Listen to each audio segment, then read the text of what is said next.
ಆತ್ಮೀಯ ವಿದ್ಯಾರ್ಥಿಗಳಿಗೆ ದ್ವಿತೀಯ PUC ರಾಜ್ಯಶಾಸ್ತ್ರದ ತರಗತಿಗೆ ತಮ್ಮೆಲ್ಲರಿಗೂ ಮತ್ತೊಮ್ಮೆ ಸ್ವಾಗತವನ್ನು ಹೇಳ್ತಾ ಇದ್ದೇನೆ.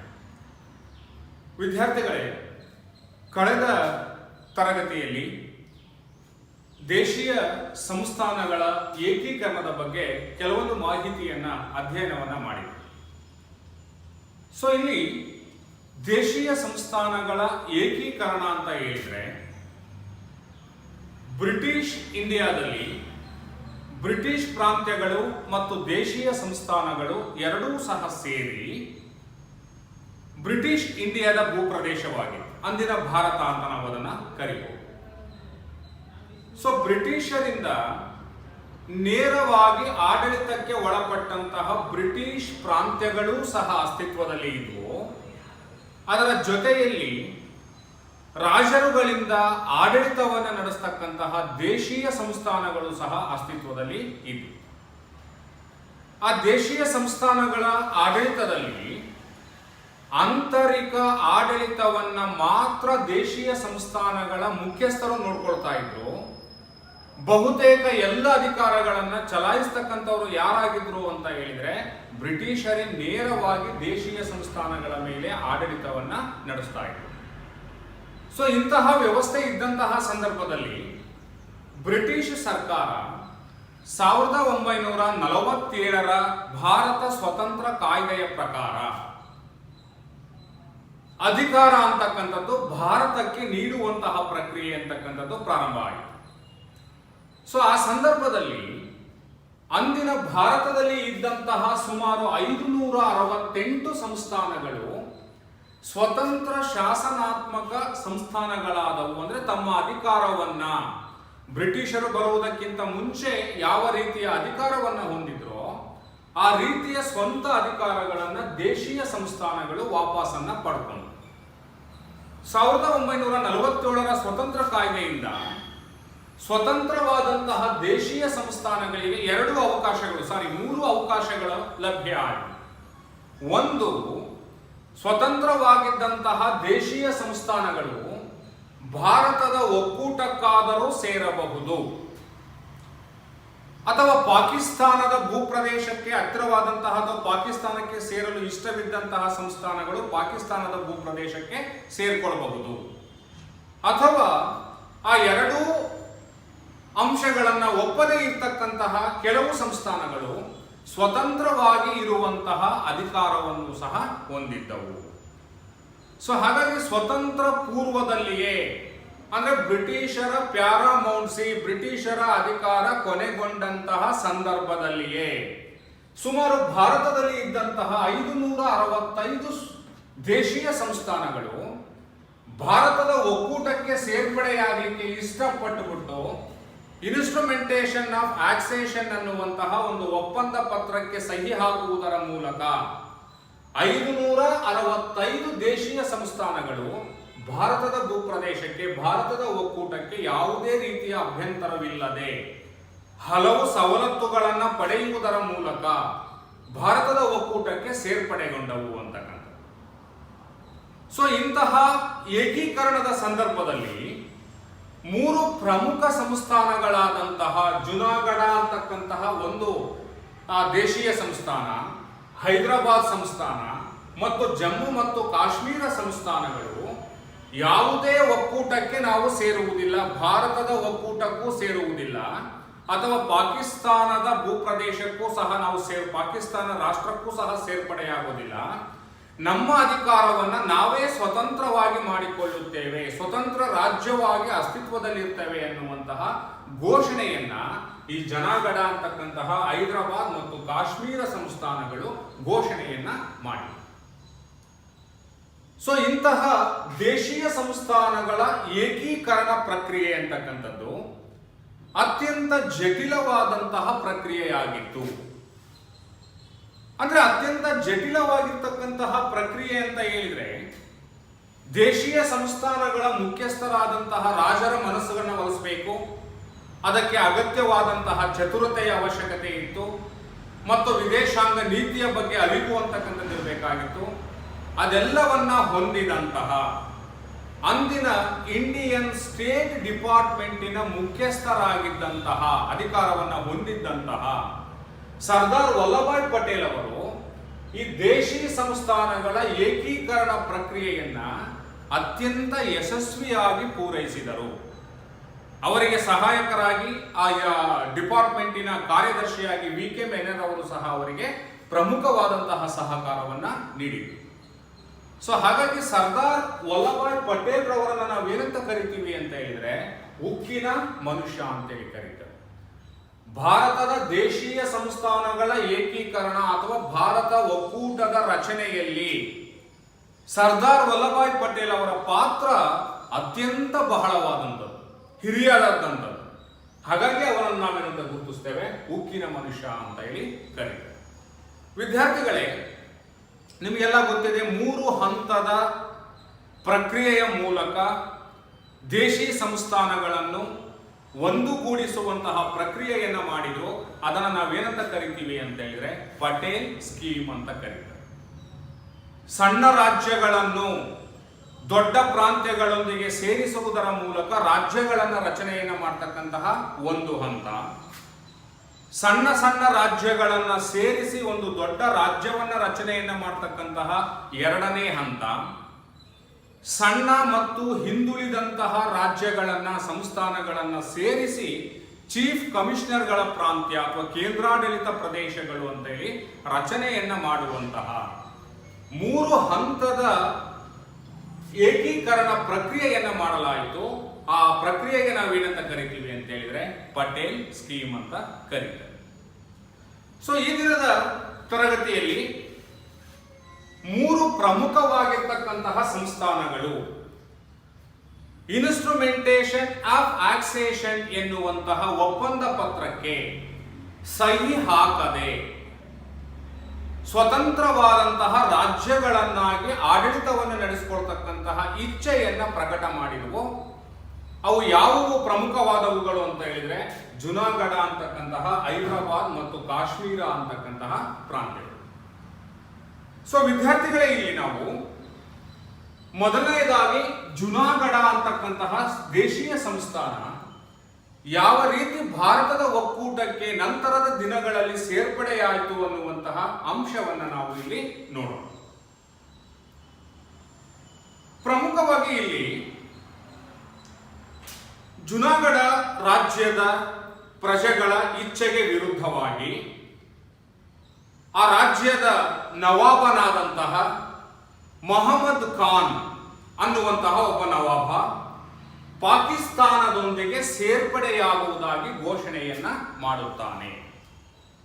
ಇಲ್ಲಿ ನೋಡಿ, ಜುನಾಗಢ ಅಂತಕ್ಕಂಥದ್ದು ಇನ್ಸ್ಟ್ರುಮೆಂಟೇಷನ್ ಆಫ್ ಆಕ್ಸೆಷನ್ಗೆ ಸಹಿ ಮಾಡದೆ ಭಾರತದ ಒಕ್ಕೂಟಕ್ಕೆ ನಾವು ಸೇರ್ಪಡೆಯಾಗುವುದಿಲ್ಲ, ಸ್ವತಂತ್ರವಾದಂತಹ ದೇಶೀಯ ಸಂಸ್ಥಾನವಾಗಿ ಆಡಳಿತವನ್ನ ನಾವು ನಡೆಸ್ಕೊಳ್ತೀವಿ ಅಂತೇಳಿ ಪ್ರಾರಂಭದಲ್ಲಿ ಘೋಷಣೆಯನ್ನು ಮಾಡಿ, ಆ ನಂತರ ಆ ಜುನಾಗಢ ಸಂಸ್ಥಾನದಲ್ಲಿ ಇದ್ದಂತಹ ಪ್ರಜೆಗಳ ಇಚ್ಛೆಯ ವಿರುದ್ಧವಾಗಿ ಪಾಕಿಸ್ತಾನದೊಂದಿಗೆ ಸೇರ್ತೇನೆ ಅನ್ನುವಂತಹ ಒಂದು ಘೋಷಣೆಯನ್ನ ಮಾಡ್ತಾರೆ.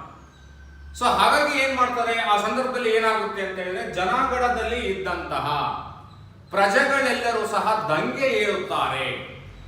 ಆ ನವಾಬನಾದಂತಹ ಮಹಬತ್ ಖಾನ್ ಅನ್ನುವಂತಹ ಜುನಾಗಢದ ನವಾಬ ಏನಿದ್ದ ಅವನ ವಿರುದ್ಧ ಜನ ದಂಗೆ ಏರ್ತಾರೆ. ಆ ರಾಜ್ಯದಲ್ಲಿ ಕ್ರಾಂತಿ ಅಂತಕ್ಕಂಥದ್ದು ಉಂಟಾಗುತ್ತೆ. ಆ ಸಂದರ್ಭದಲ್ಲಿ ನವಾಬ ಏನ್ ಮಾಡ್ತಾನೆ ಅಂತ ಹೇಳಿದ್ರೆ ಪಾಕಿಸ್ತಾನಕ್ಕೆ ಪಲಾಯನ ಗೈಯುತ್ತಾನೆ. ಆ ನಂತರದಲ್ಲಿ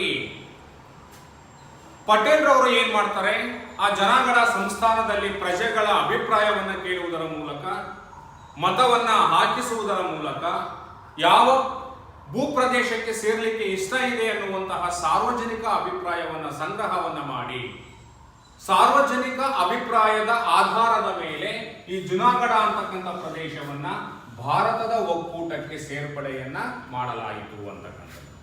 ಅಂದ್ರೆ ವಿದ್ಯಾರ್ಥಿಗಳೇ, ಈ ದೇಶೀಯ ಸಂಸ್ಥಾನಗಳ ಏಕೀಕರಣ ಪ್ರಕ್ರಿಯೆಯಲ್ಲಿ ಸುಮಾರು 560 ದೇಶೀಯ ಸಂಸ್ಥಾನಗಳು ಯಾವುದೇ ರೀತಿಯ ಕಿರಿಕಿರಿ ಇಲ್ಲದೆ ಭಾರತದ ಒಕ್ಕೂಟಕ್ಕೆ ಸೇರ್ಪಡೆ ಆಗಿದ್ದು. ಆದರೆ ಈ 3 ಪ್ರಾಂತ್ಯಗಳು ಜುನಾಗಢ, ಹೈದರಾಬಾದ್ ಮತ್ತು ಕಾಶ್ಮೀರ ಮಾತ್ರ ಯಾವುದೇ ಒಕ್ಕೂಟಕ್ಕೆ ಸೇರದೆ ಸ್ವತಂತ್ರವಾಗಿ ಇರುವಂತಹ ಅಭಿವ್ಯಕ್ತಿಯನ್ನ ಮಾಡಿದ್ರು. ಆದರೆ ಸ್ವಲ್ಪ ದಿನಗಳಲ್ಲಿಯೇ ಜುನಾಗಢದ ನವಾಬನಾದಂತಹ ಮಹಮ್ಮದ್ ಖಾನ್ ಏನ್ ಮಾಡ್ದ ಅಂತ ಹೇಳಿದ್ರೆ, ನಾನು ಪಾಕಿಸ್ತಾನಕ್ಕೆ ಸೇರ್ಪಡೆ ಆಗ್ಬಿಡ್ತೀನಿ ಅಂತ ಘೋಷಣೆಯನ್ನ ಮಾಡಿದ.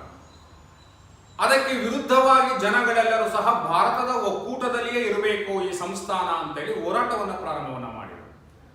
ಆ ಸಂದರ್ಭದಲ್ಲಿ ಮಧ್ಯಪ್ರವೇಶ ಮಾಡಿದಂತಹ ಇಂಡಿಯನ್ ಸ್ಟೇಟ್ ಡಿಪಾರ್ಟ್ಮೆಂಟಿನ ಮುಖ್ಯಸ್ಥನಾದಂತಹ ಸರ್ದಾರ್ ವಲ್ಲಭಾಯ್ ಪಟೇಲ್ ಏನ್ ಮಾಡಿದ್ರು ಅಂತ ಹೇಳಿದ್ರೆ, ಆ ಜುನಾಗಢ ಪ್ರದೇಶದಲ್ಲಿ ಜನಾಭಿಪ್ರಾಯವನ್ನ ಸಂಗ್ರಹಿಸುವುದರ ಮೂಲಕ, ಅಲ್ಲಿ ಜನಾಭಿಪ್ರಾಯ ಅಂತಕ್ಕಂಥದ್ದು ಭಾರತದ ಒಕ್ಕೂಟದಲ್ಲಿಯೇ ಉಳಿಯುವಂತಹ ಅಭಿಪ್ರಾಯವನ್ನ ವ್ಯಕ್ತಪಡಿಸಿದ್ರು.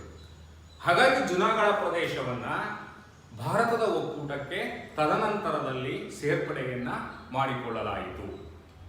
ಇವತ್ತು ನಾವು ಜುನಾಗಢ ಅಂತಕ್ಕಂತಹ ಪ್ರದೇಶ ಅವತ್ತು ಎಲ್ಲಿ ವಿಲೀನವಾಯಿತು ಅಂತ ಹೇಳಿದ್ರೆ, ಇವತ್ತಿನ ಗುಜರಾತ್ ರಾಷ್ಟ್ರವಾಗಿ, ಗುಜರಾತ್ ಅಂತ ನಾವು ಕರೀತಕ್ಕಂತಹ ಸೌರಾಷ್ಟ್ರದೊಂದಿಗೆ ಈ ಜುನಾಗಢ ಪ್ರದೇಶವನ್ನ, ಸಂಸ್ಥಾನವನ್ನ ವಿಲೀನ ಮಾಡಿ ಭಾರತದ ಒಕ್ಕೂಟಕ್ಕೆ ಸೇರ್ಪಡೆಯನ್ನ ಮಾಡಿಕೊಂಡು. ಸೊ ಇದು ಎರಡನೇದಾಗಿರ್ತಕ್ಕಂತಹ ಅತ್ಯಂತ ದೊಡ್ಡ ಸಂಸ್ಥಾನ ಅಂತ ಹೇಳಿದ್ರೆ ಹೈದರಾಬಾದ್ ಸಂಸ್ಥಾನ ಅಂತಕ್ಕಂಥ. ದೇಶೀಯ ಸಂಸ್ಥಾನಗಳಲ್ಲಿಯೇ ಅತ್ಯಂತ ದೊಡ್ಡದಾದಂತಹ ದೇಶೀಯ ಸಂಸ್ಥಾನ ಯಾವುದು ಅಂತ ಹೇಳಿದ್ರೆ ಹೈದರಾಬಾದ್ ಸಂಸ್ಥಾನ. ಈ ಹೈದರಾಬಾದ್ ಸಂಸ್ಥಾನದ ನವಾಬನಾಗಿದ್ದಂತಹ ಹಸನ್ ಉಸ್ಮಾನ್ ಆಲಿ ಖಾನ್ ಎನ್ನುವಂತಹ ನವಾಬ ಏನ್ ಮಾಡ್ತಾನೆ, 1947ರ ಸ್ವತಂತ್ರ ಕಾಯ್ದೆಯ ಪ್ರಕಾರ ನಮಗೆ ಸ್ವತಂತ್ರವಾಗಿ ನಮ್ಮ ಆಡಳಿತವನ್ನ ನಾವೇ ಮಾಡಿಕೊಳ್ಳುವಂತಹ ಅಧಿಕಾರ ಇದೆ. ಹಾಗಾಗಿ ಹೈದರಾಬಾದ್ ಸಂಸ್ಥಾನ ಪಾಕಿಸ್ತಾನದೊಂದಿಗೂ ಸಹ ಸೇರ್ಕೊಳ್ಳೋದಿಲ್ಲ, ಭಾರತದ ಒಕ್ಕೂಟಕ್ಕೂ ಸೇರ್ಕೊಳ್ಳೋದಿಲ್ಲ, ಸ್ವತಂತ್ರವಾದ ಆಡಳಿತವನ್ನ ನಾವೇ ಮಾಡ್ಕೊಳ್ತೀವಿ ಅಂತೇಳಿ ಹೈದರಾಬಾದಿನ ನವಾಬನಾದಂತಹ ಹಸನ್ ಉಸ್ಮಾನ್ ಆಲಿ ಖಾನ್ ಘೋಷಣೆಯನ್ನ ಮಾಡಿ ಅಲ್ಲಿ ಆಡಳಿತವನ್ನು ನಡೆಸಲಿಕ್ಕೆ ಪ್ರಾರಂಭವನ್ನ ಮಾಡ್ತಾನೆ. ಸೊ ಈ ಸಂದರ್ಭದಲ್ಲಿ ಹೈದರಾಬಾದ್ ಸಂಸ್ಥಾನ ಅಂತಕ್ಕಂಥದ್ದು ಭಾರತದ ಭೂಪ್ರದೇಶದ ಮಧ್ಯಭಾಗದಲ್ಲಿ ಇರ್ತಕ್ಕಂತಹ, ಭಾರತದ ಭೂಪ್ರದೇಶದಲ್ಲಿಯೇ ಇರ್ತಕ್ಕಂಥ ಒಂದು ಸಂಸ್ಥಾನ. ಸೊ ಅದು ಸ್ವತಂತ್ರವಾಗಿ ಉಳಿದಂತಹ ಸಂದರ್ಭದಲ್ಲಿ ಭಾರತದ ಗಡಿ ಪ್ರದೇಶಕ್ಕೆ ಅಥವಾ ಭಾರತದ ರಕ್ಷಣೆಗೆ ಧಕ್ಕೆಯುಂಟಾಗುತ್ತೆ ಅಂತೇಳಿ ಭಾರತದ ಒಕ್ಕೂಟದ ಮುಖ್ಯಸ್ಥರು ಯೋಚನೆಯನ್ನ ಮಾಡಿದ್ರು. ಹಾಗಾಗಿ ಅದನ್ನ ಭಾರತದ ಒಕ್ಕೂಟಕ್ಕೆ ಸೇರಿಸಿಕೊಳ್ಳುವಂತಹ ಪ್ರಯತ್ನವನ್ನ ಮಾಡಿದ್ರು. ಆದರೆ ಹೈದರಾಬಾದಿನ ನಿಜಾಮ ತನ್ನ ಒಪ್ಪಿಗೆಯನ್ನ ಕೊಡಲಿಲ್ಲ. ಸ್ವಲ್ಪ ಸಮಯದ ನಂತರ, ಕಾಲಾನಂತರದಲ್ಲಿ ಏನಾಯ್ತು ಅಂತ ಹೇಳಿದ್ರೆ, ಹೈದರಾಬಾದಿನ ನಿಜಾಮನ ದುರಾಡಳಿತದ ವಿರುದ್ಧ ಹೈದರಾಬಾದಿನ ಸಂಸ್ಥಾನದಲ್ಲಿ ಇದ್ದಂತಹ ಪ್ರಜೆಗಳು ಆ ನವಾಬನ ವಿರುದ್ಧ ದಂಗೆ ಎದ್ದು ಹೈದರಾಬಾದ್ ಸಂಸ್ಥಾನವನ್ನ ಭಾರತದ ಒಕ್ಕೂಟಕ್ಕೆ ಸೇರ್ಪಡೆಯನ್ನ ಮಾಡಲೇಬೇಕು ಅನ್ನುವಂತಹ ಹೋರಾಟವನ್ನ ಪ್ರಾರಂಭವನ್ನ ಮಾಡಿದ್ರು. ಅದರಲ್ಲಿ ವಿಶೇಷವಾಗಿ ರೈತರು ಮತ್ತು ಮಹಿಳೆಯರು ಹೈದರಾಬಾದ್ ಸಂಸ್ಥಾನದಲ್ಲಿ ಹೋರಾಟವನ್ನ ಪ್ರಾರಂಭವನ್ನ ಮಾಡಿದರು. ಹೈದರಾಬಾದ್ ಸಂಸ್ಥಾನವನ್ನು ಭಾರತದ ಒಕ್ಕೂಟಕ್ಕೆ ಸೇರ್ಪಡೆಯನ್ನ ಮಾಡಬೇಕು ಎನ್ನುವಂತಹ ಹೋರಾಟ ಹೈದರಾಬಾದ್ ಸಂಸ್ಥಾನದಲ್ಲಿದ್ದಂತಹ ಪ್ರಜೆಗಳ ಮೂಲಕ ಹೋರಾಟ ಪ್ರಾರಂಭವಾಯಿತು. ಆ ಹೋರಾಟಕ್ಕೆ ಅಂದಿನ ಇಂಡಿಯನ್ ನ್ಯಾಷನಲ್ ಕಾಂಗ್ರೆಸ್ಸಿನ ಪ್ರಮುಖ ನಾಯಕರುಗಳು ಮತ್ತು ಭಾರತೀಯ ಕಮ್ಯುನಿಸ್ಟ್ ಪಕ್ಷವೂ ಸಹ ಆ ಹೋರಾಟಕ್ಕೆ ಬೆಂಬಲವಾಗಿ ನಿಂತಿತ್ತು.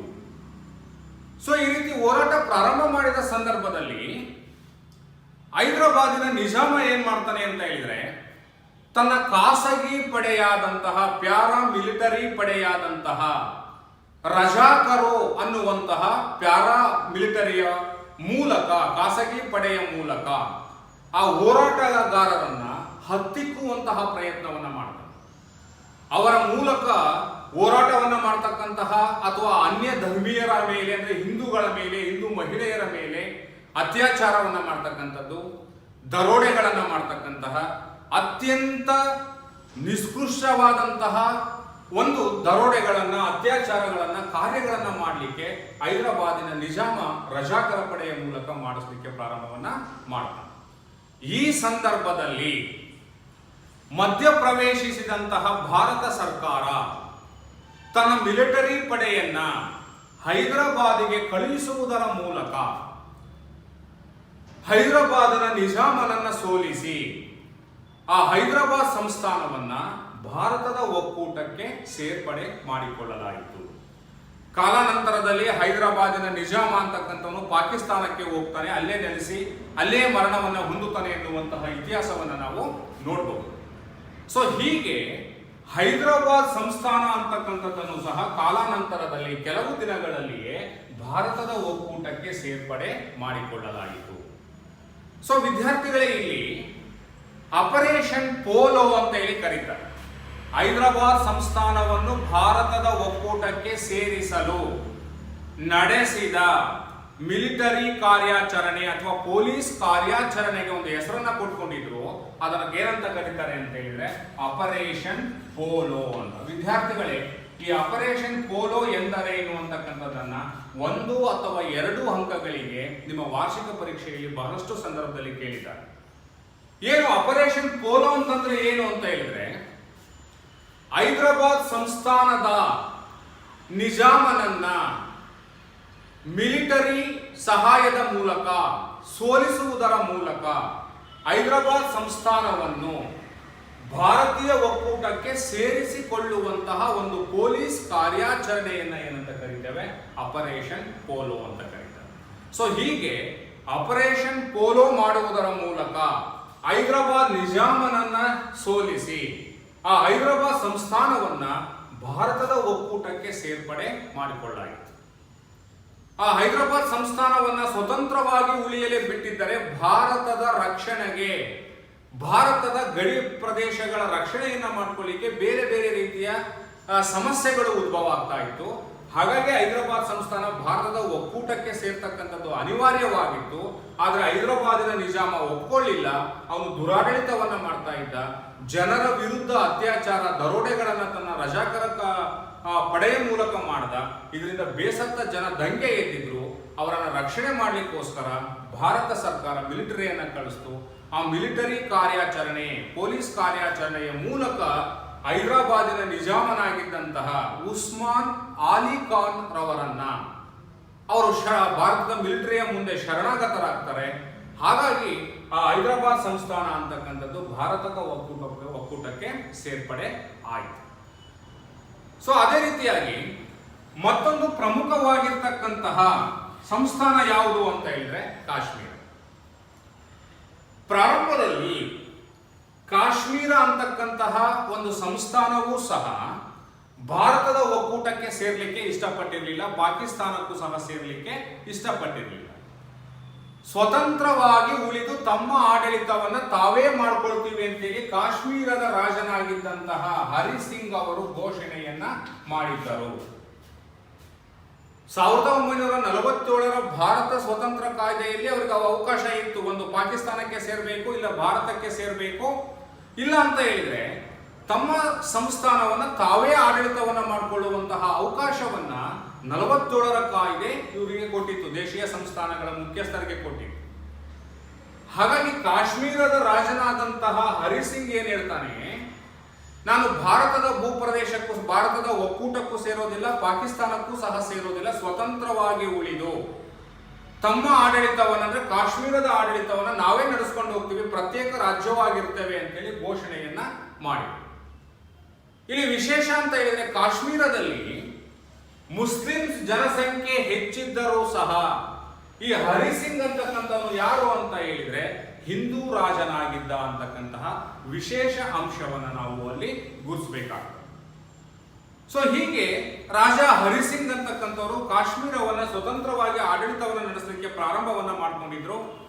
ಆ ಸಂದರ್ಭದಲ್ಲಿ ನ್ಯಾಷನಲ್ ಕಾನ್ಫರೆನ್ಸಿನ ಶೇಖ್ ಅಬ್ದುಲ್ಲಾ ಅವರು ಏನ್ ಮಾಡಿದ್ರು ಅಂತ ಹೇಳಿದ್ರೆ, ರಾಜನಿಂದ ಕಾಶ್ಮೀರವನ್ನ ಮುಕ್ತಿಗೊಳಿಸಿ ಕಾಶ್ಮೀರವನ್ನ ಸ್ವತಂತ್ರ ರಾಜ್ಯವನ್ನಾಗಿ ನಿರ್ಮಾಣವನ್ನ ಮಾಡಿ ಆಡಳಿತವನ್ನ ನಡೆಸಬೇಕು ಅಂತಕ್ಕಂಥದ್ದು ಈ ನ್ಯಾಷನಲ್ ಕಾನ್ಫರೆನ್ಸಿನ ಮುಖ್ಯಸ್ಥನಾಗಿದ್ದಂತಹ ಶೇಖ್ ಅಬ್ದುಲ್ಲಾ ರವರು ಹೋರಾಟವನ್ನ ಪ್ರಾರಂಭವನ್ನ ಮಾಡಿದರು. ಪ್ರತ್ಯೇಕವಾದಿ ಕಾಶ್ಮೀರ ಚಳುವಳಿ ಅಂತಕ್ಕಂಥದ್ದನ್ನ ಪ್ರಾರಂಭವನ್ನ ಮಾಡಿದರು. ಅದೇ ಸಂದರ್ಭದಲ್ಲಿ 1947 ಅಕ್ಟೋಬರ್ ತಿಂಗಳಲ್ಲಿ ಪಾಕಿಸ್ತಾನ ಏನ್ ಮಾಡ್ತು ಅಂತಂದ್ರೆ ತನ್ನ ಭೂಪ್ರದೇಶಕ್ಕೆ ಸಮೀಪವಿರುವಂತಹ ಕಾಶ್ಮೀರ ಹಾಗೂ ಮುಸ್ಲಿಂ ಜನಸಂಖ್ಯೆಯನ್ನು ಒಳಗೊಂಡಿರ್ತಕ್ಕಂತಹ ಕಾಶ್ಮೀರವನ್ನ ತಾನು ಆಕ್ರಮಿಸಿಕೊಂಡು ತನ್ನ ಭೂಪ್ರದೇಶಕ್ಕೆ ಸೇರಿಸಿಕೊಳ್ಬೇಕು ಅನ್ನುವಂಥದ್ದು ಪಾಕಿಸ್ತಾನದ ಆಸೆಯಾಗಿತ್ತು. ಹಾಗಾಗಿ ಪಾಕಿಸ್ತಾನ ತನ್ನ ಬಂಡುಕೋರರ ಮೂಲಕ ಕಾಶ್ಮೀರದಲ್ಲಿ ದಾಳಿಯನ್ನು ಮಾಡಿಸಲಿಕ್ಕೆ ಪ್ರಾರಂಭವನ್ನ ಮಾಡಿತು. ಸೊ ಇದರಿಂದ ಭಯಭೀತನಾದಂತಹ ಹರಿಸಿಂಗ್ ಏನ್ ಮಾಡ್ದ ಅಂತ ಹೇಳಿದ್ರೆ 1947 ಅಕ್ಟೋಬರ್ ರಲ್ಲಿ ಭಾರತ ಸರ್ಕಾರದೊಂದಿಗೆ ಪುನಃ ಇನ್ಸ್ಟ್ರುಮೆಂಟೇಷನ್ ಆಫ್ ಆಕ್ಸೇಷನ್ ಅನ್ನುವಂತಹ ಒಂದು ಒಪ್ಪಂದ ಪತ್ರಕ್ಕೆ ಹರಿಸಿಂಗ್ ಸೈನ್ ಹಾಕುವುದರ ಮೂಲಕ, ಸಹಿ ಮಾಡುವುದರ ಮೂಲಕ ತನಗೆ ಭಾರತ ಸರ್ಕಾರ ರಕ್ಷಣೆಯನ್ನ ನೀಡಬೇಕು ಅನ್ನುವಂತಹ ಕೋರಿಕೆಯನ್ನ ಭಾರತ ಸರ್ಕಾರದ ಮುಂದೆ ಇಟ್ಟ. ಸೊ ಈ ಸಂದರ್ಭದಲ್ಲಿ ಏನಾಯ್ತು ಅಂತ ಹೇಳಿದ್ರೆ, ಭಾರತ ಸರ್ಕಾರ ಕಾಶ್ಮೀರದ ರಾಜ ಹರಿಸಿಂಗಿಗೆ ಸಹಾಯವನ್ನ ಮಾಡ್ತು.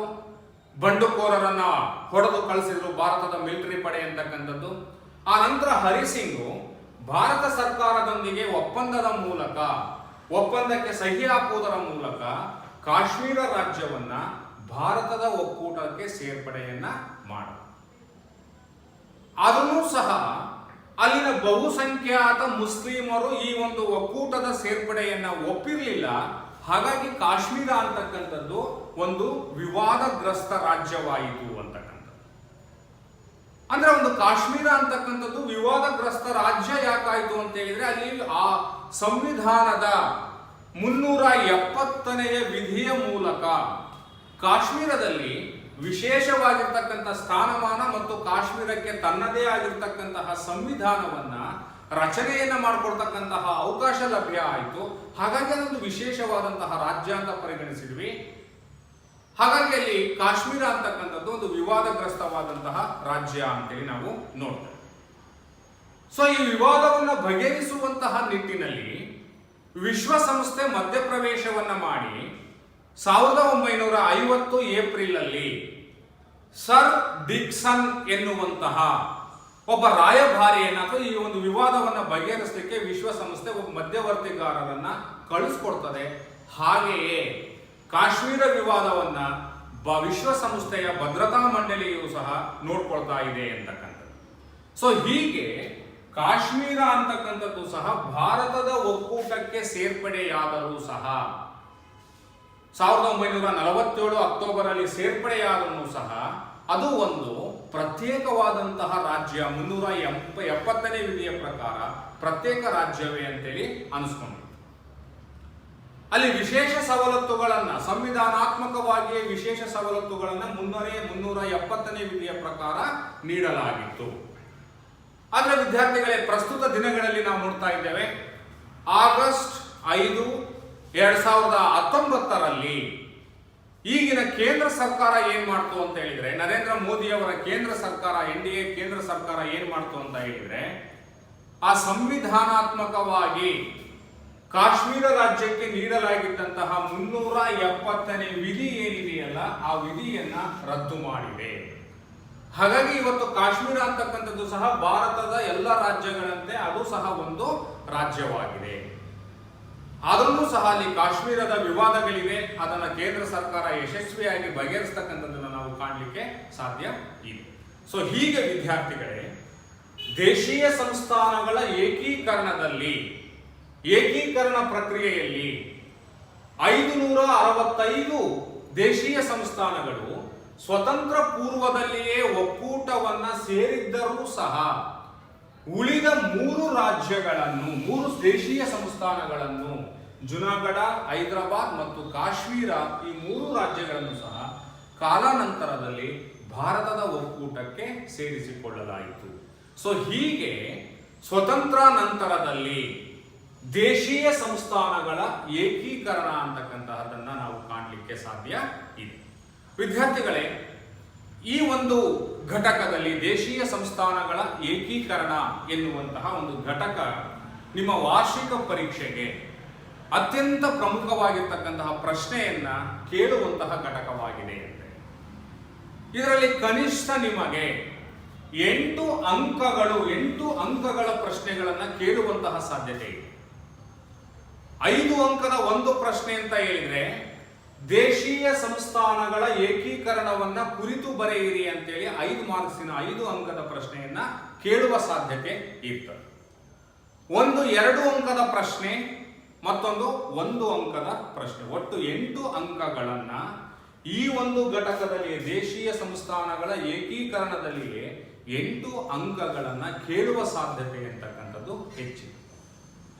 ಸೊ ಅದೇ ರೀತಿಯಾಗಿ 1 ಅಂಕಕ್ಕೆ ಉಕ್ಕಿನ ಮನುಷ್ಯ ಎಂದು ಯಾರನ್ನು ಕರೆಯುತ್ತಾರೆ ಅಂತೇಳಿ ಕೇಳ್ಬೋದು. ಸರ್ದಾರ್ ವಲ್ಲಭಾಯ್ ಪಟೇಲ್ ರವರನ್ನು ಭಾರತದ ಉಕ್ಕಿನ ಮನುಷ್ಯ ಎಂದು ಕರೆಯುತ್ತೇವೆ. ಅದೇ ರೀತಿಯಾಗಿ 2 ಅಂಕಕ್ಕೆ ಆಪರೇಷನ್ ಪೋಲೋ ಎಂದರೇನು ಅಂತ ಕೇಳಬಹುದು. ಆಪರೇಷನ್ ಪೋಲೋ ಅಂತ ಹೇಳಿದ್ರೆ ಹೈದರಾಬಾದ್ ಸಂಸ್ಥಾನವನ್ನು ಭಾರತದ ಒಕ್ಕೂಟಕ್ಕೆ ಸೇರ್ಪಡೆಯನ್ನ ಮಾಡಲು ನಡೆಸಿದ ಮಿಲಿಟರಿ ಅಥವಾ ಪೊಲೀಸ್ ಕಾರ್ಯಾಚರಣೆಯನ್ನು ಆಪರೇಷನ್ ಪೋಲೋ ಎಂದು ಕರೆಯುತ್ತಾರೆ. ಸೊ ಅದೇ ರೀತಿಯಾಗಿ ಈ ಒಂದು ದೇಶೀಯ ಸಂಸ್ಥಾನದ ಏಕೀಕರಣದ ರೂವಾರಿ ಯಾರು ಅಂತ ಸಹ ಒಂದು ಪ್ರಶ್ನೆ ಕೇಳ್ತಕ್ಕಂತಹ ಸಾಧ್ಯತೆ ಇರ್ತದೆ. ಅದರಲ್ಲಿ ಯಾರು ಅಂತ ಹೇಳಿದ್ರೆ ಸರ್ದಾರ್ ವಲ್ಲಭಾಯ್ ಪಟೇಲ್ ರವರನ್ನೇ ದೇಶೀಯ ಸಂಸ್ಥಾನಗಳ ಏಕೀಕರಣದ ರೂವಾರಿ ಅಂತೇಳಿ ಕರೀತಾರೆ. ಸ್ವತಂತ್ರ ಬಂದ ಸಂದರ್ಭದಲ್ಲಿ ದೇಶೀಯ ಸಂಸ್ಥಾನಗಳ ಸಂಖ್ಯೆ ಎಷ್ಟು ಅಂತ ಹೇಳಿದ್ರೆ 568 ದೇಶೀಯ ಸಂಸ್ಥಾನಗಳಿದ್ವು. ಅದರಲ್ಲಿ 565 ದೇಶೀಯ ಸಂಸ್ಥಾನಗಳು ಒಪ್ಪಂದದ ಮೂಲಕ ಭಾರತದ ಒಕ್ಕೂಟಕ್ಕೆ ಸೇರ್ಪಡೆಯಾದರೆ, ಇನ್ನು ಉಳಿದ 3 ದೇಶೀಯ ಸಂಸ್ಥಾನಗಳು ಭಾರತದ ಒಕ್ಕೂಟಕ್ಕೆ ಸೇರಲು ನಿರಾಕರಿಸಿ ಸ್ವತಂತ್ರವಾಗಿ ಉಳಿಯುವುದಾಗಿ ಘೋಷಣೆಯನ್ನ ಮಾಡಿದವು. ಅವು ಯಾವುವು ಅಂತ ಹೇಳಿದ್ರೆ ಪ್ರಮುಖವಾಗಿ ಜುನಾಗಢ, ಹೈದರಾಬಾದ್ ಮತ್ತು ಕಾಶ್ಮೀರ. ಸೊ ಹೀಗೆ ದೇಶೀಯ ಸಂಸ್ಥಾನಗಳ ಏಕೀಕರಣದ ಬಗ್ಗೆ ಮಾಹಿತಿಯನ್ನು ನಾವು ನೋಡಲಿಕ್ಕೆ ಸಾಧ್ಯ ಇದೆ. ಧನ್ಯವಾದಗಳು.